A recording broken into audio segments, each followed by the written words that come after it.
Hola oyentes de Radio Sefarad, ya saben que estamos recorriendo la presencia judía en el este de Europa junto a Mati. ¿Qué tal, Mati Zweig? Muy bien, gracias por tenerme nuevamente, un nuevo capítulo de Mirando hacia el Este.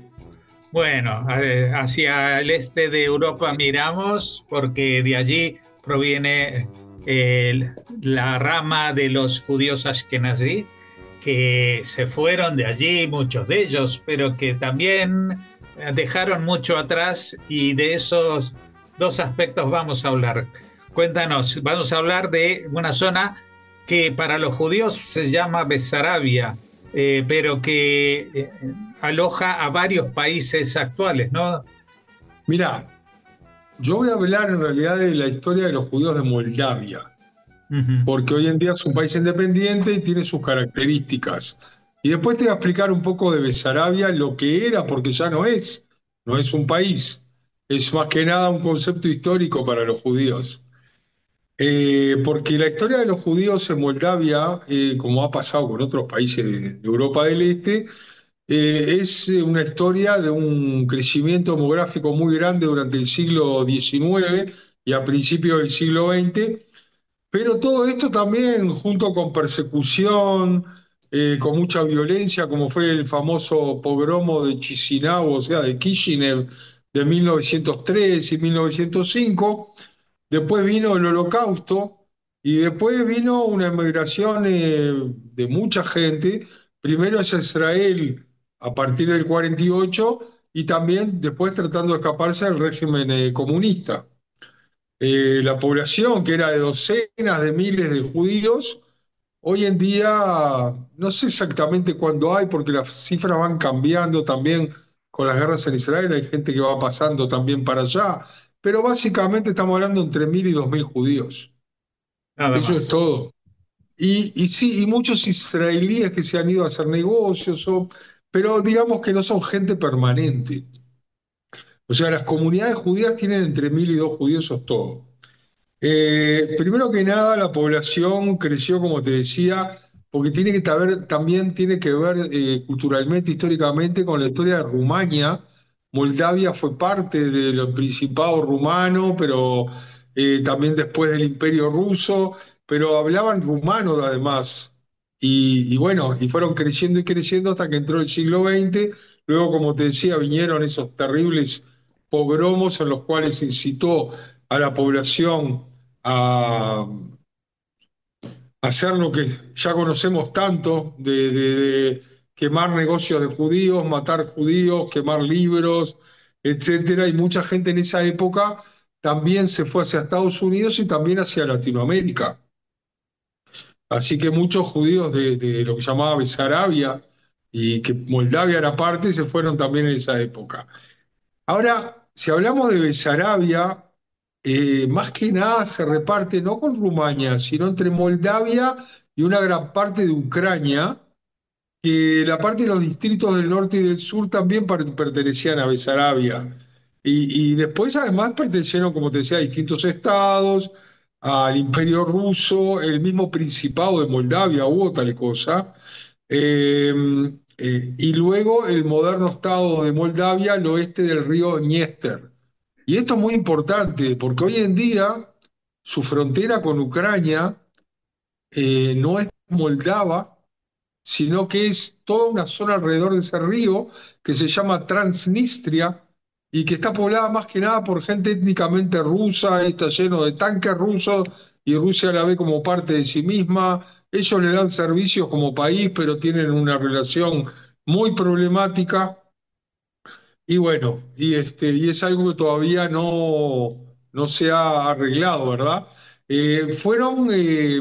Antes de la Unión Soviética, fueron parte de Rumania, y luego la Unión Soviética se la comió nuevamente y la puso como un estado de la propia Unión Soviética hasta 1991, que ahí se independizó como todos y está desde ese entonces, ya hace 34 años, tratando de salir adelante con su propia identidad cultural. Ahora, ¿qué significa ser un judío de Besarabia?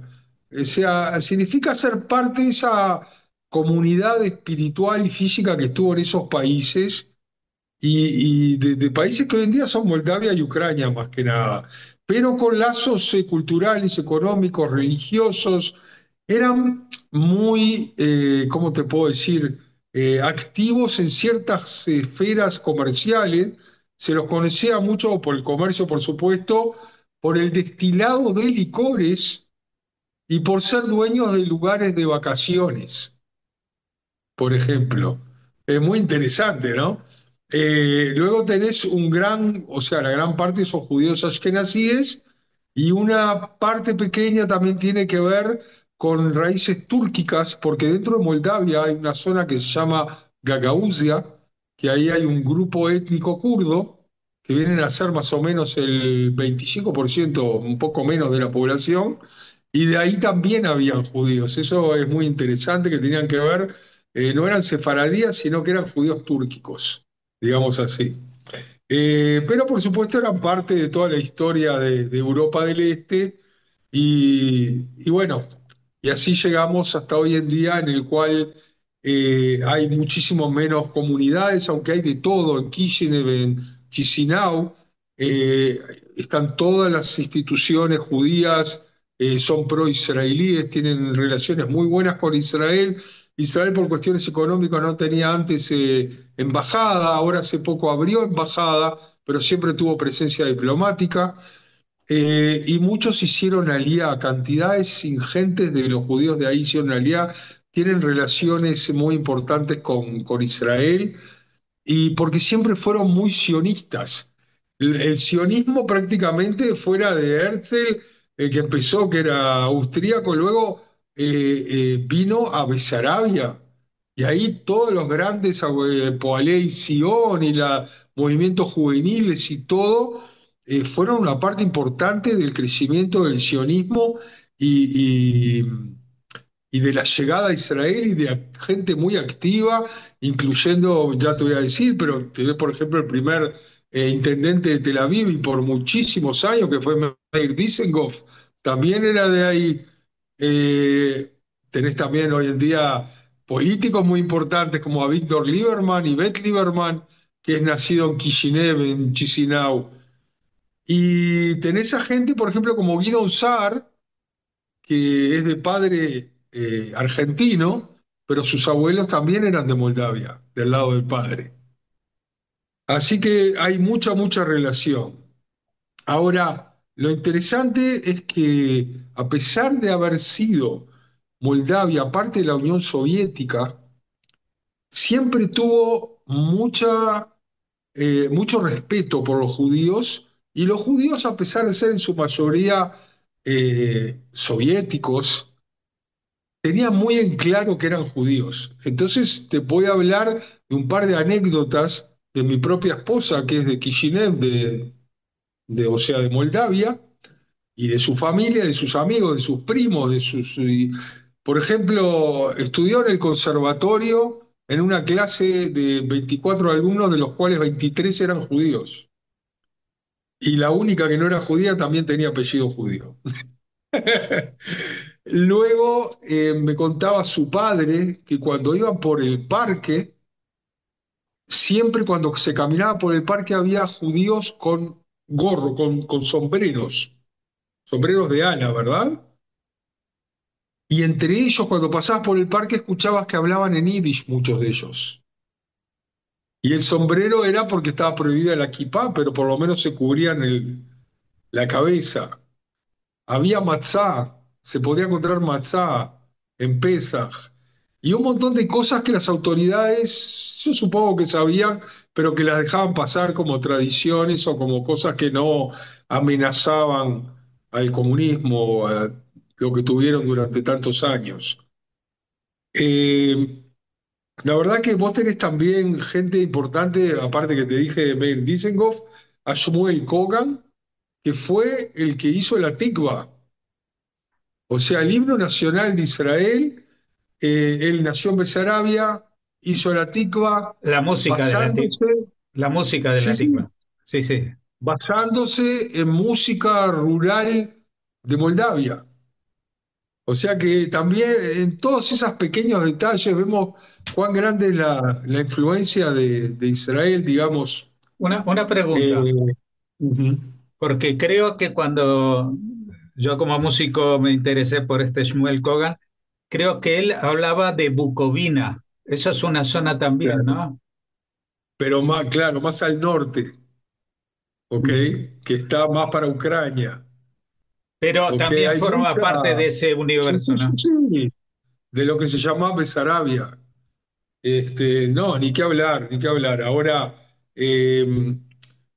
tenía muchas cosas que eran distintas y que es una relación, lazos de sangre muy importante, digamos, con el judaísmo siempre, que nunca dejaron de estar.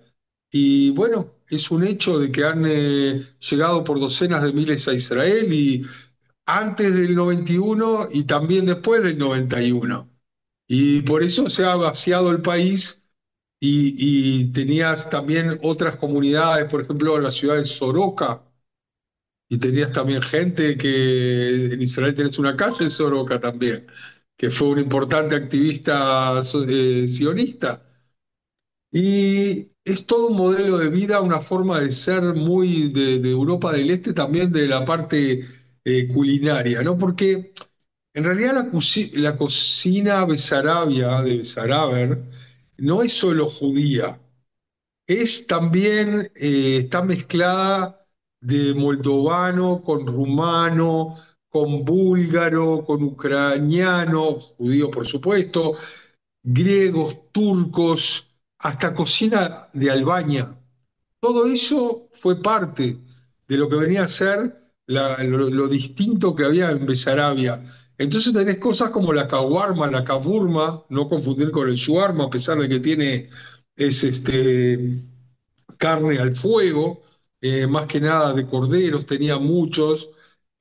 También tenés carne de cordero joven en un plato espectacular que se llama kurbán.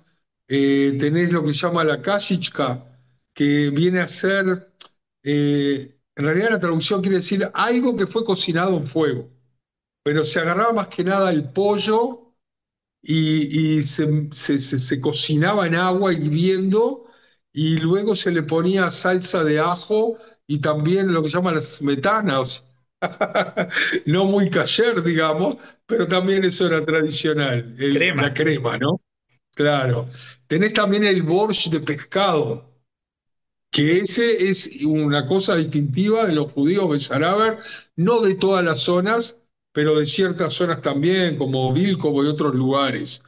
Tenés la quirma, la milina, tenés son todas cosas muy de carne, pero tenés también cosas que hoy en día también se comen en Rumania y también en Moldavia, y que son una base de lo que se te pone al lado, como el puré o el arroz. Ellos usan la mamaliga, o sea, la polenta. La polenta moldava no viene con chorizo, viene con smetana. Y eso siempre se pone de costado. O tenés los famosos mititei, que vienen a ser los kebab de carne picada. Fíjate que es todo una forma de ser especial que es muy distintiva de los judíos del este y que bueno, eso quería darte un flash en general de esto. Sí, y yo quisiera hacer otro aporte que viene de la música, porque hay una canción muy, muy famosa que es Rumenia, Rumenia, y ahí menciona al Mama Ligue eh, como, parte esencial de la identidad judía de los Besaraber, de los judíos de esta zona que vendría a ser del este de Europa, pero más al sur, cerca del Mar Negro, ¿no? Yo te quería decir otra cosa también, que es la influencia de los judíos también dentro de la vida política. Porque, bueno, como nosotros bien sabemos, los judíos han estado de un lado y del otro, han sido también procomunistas, anticomunistas, han habido gente activa en todos los medios, y ni que hablar entre los intelectuales, los músicos, los poetas, pero hoy en día, digamos que es un país que se ha convertido en un país pobre, viene a ser el país más pobre de Europa. porque está encerrado por todos lados, no tiene salida al mar, es pequeño y se basa más que nada, por ejemplo, en producción de vinos, tiene excelentes vinos y de algunas verduras, frutas, pero más que nada los jóvenes se van para Europa, mandan remesas, pero están ahora en un proceso de entrada a la Unión Europea, van a entrar hasta el 2027, máximo 2028, y el gran examen que han tenido fue hace pocos días, en el cual votaron por una mayoría pro-europea para que los lleve a ser parte de Europa, con la presidenta, una mujer joven que se llama Maya Sandu, que ya la eligieron por segunda vez, y que ganó a pesar de las increíbles presiones de los pros rusos y de mucha injerencia rusa, porque muchos en el país, por ejemplo, yo qué sé, más de la mitad de la gente hablan ruso hasta hoy en día, y no moldavo, no, o sea, rumano. Y te Y tenés Rusia ingiriendo en los asuntos internos de todo tipo de cosas, con publicidad, con dinero, con hackers, con lo que quiera. Y ahí te voy a meter un punto que no me gusta, pero que lo tengo que decir, porque es un político israelí moldovano que tiene su propio partido, que había salido incluso tercero en las elecciones anteriores, pero como es un gran financista y tiene un montón de negocios, especialmente con Rusia, se tuvo que ir a Rusia y hoy en día es considerado fugitivo. Ya, ya, ya. Bueno, y digo, pero si entra en la Unión Europea, ¿qué pasa con Transnistria, con ese territorio? Es como decir, ahora se hace la paz entre Rusia y Ucrania, ¿qué pasa con el este de Ucrania? Ucrania se va a ir a Europa. ¿Qué pasa con el este? Veremos en el futuro. Lo mismo con Transnistria, es una carta que tiene Rusia ahí enclavada entre Ucrania y Moldavia, dos países que quieren ser parte de Europa. Bueno, ya vemos que como comentábamos fuera de tono, fuera de la grabación, pues esta zona que había sido una zona de residencia de los zares a las que mandaban a todos los judíos durante el Imperio Ruso, a los judíos que no podían vivir en Rusia misma. O sea, no es que no podían vivir en Moscú solamente. Rusia estaba cerrada a los judíos hasta la Revolución Rusa, prácticamente. Y había una gran zona que algunos llaman Yiddishland, es decir, la zona donde había una gran población judía y que son todos estos países que todavía a día de hoy no saben dónde acaban y dónde terminan y dónde empiezan. Así que bueno, esa es una zona que conserva ese carácter judío a pesar de que ya son muy pocos los judíos los que están allí. Te quiero agregar una palabra solamente, que en todos estos años, desde principios del 2022, muchísimos ucranianos, docenas de miles, cientos de miles tal vez, se han escapado de Ucrania hacia Europa a través de Moldavia, y los judíos también fueron muy ayudados. Yo estaba en esa época ayudando en Hungría, pero los que estaban en Moldavia ayudaban mucho a través de las instituciones judías, las Sojnut, instituciones religiosas, y en forma privada judíos y rabinos que ayudaban a sacar ómnibus enteros desde Ucrania con gente que se escapaba y que luego se iba a vivir o a Europa o a Israel. Pues muchas gracias, Mati Zweig, por habernos acercado a esta parte de Europa del Este, de Europa del Sudeste casi, donde hubo tantísima presencia judía tan importante y que hoy en día, a pesar de ser menor, pues la huella ahí sigue perdurando. Hasta la próxima entrega de Al Este de Europa. Muchas gracias, Jorge.